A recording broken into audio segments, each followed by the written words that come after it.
Kuidas teha RoboWunderkindi tarkvara uuendamist?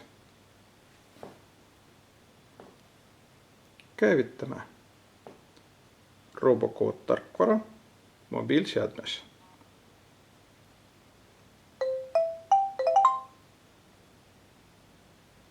Nüüd lülitame põhiplokk. Tema hakkab vilkuma sinist LED-iga.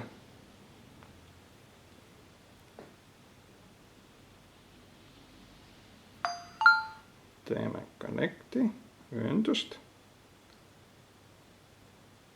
Ja ta näitab, et on vaja uuendada. Vaatame, et nüüd LED põleb rohelisega.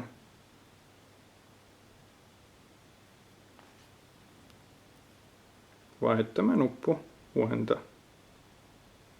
Ta küsib panna laadimiskaabel sisse.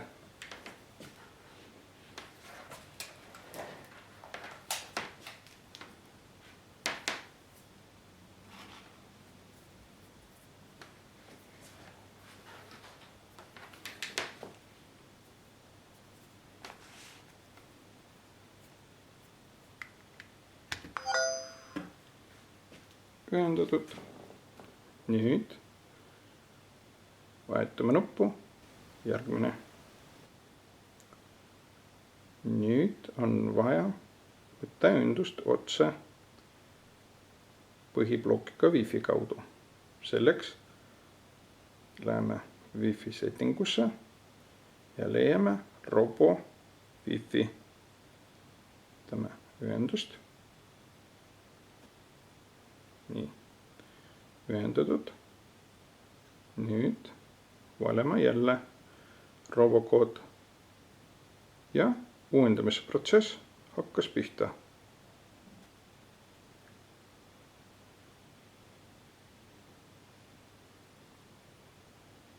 Peaaegu.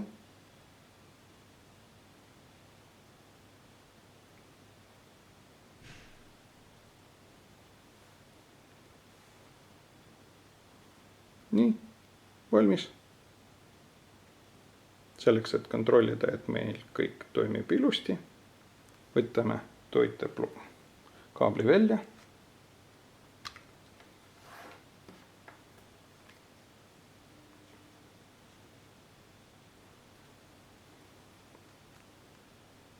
Ja kontrollime ühendust.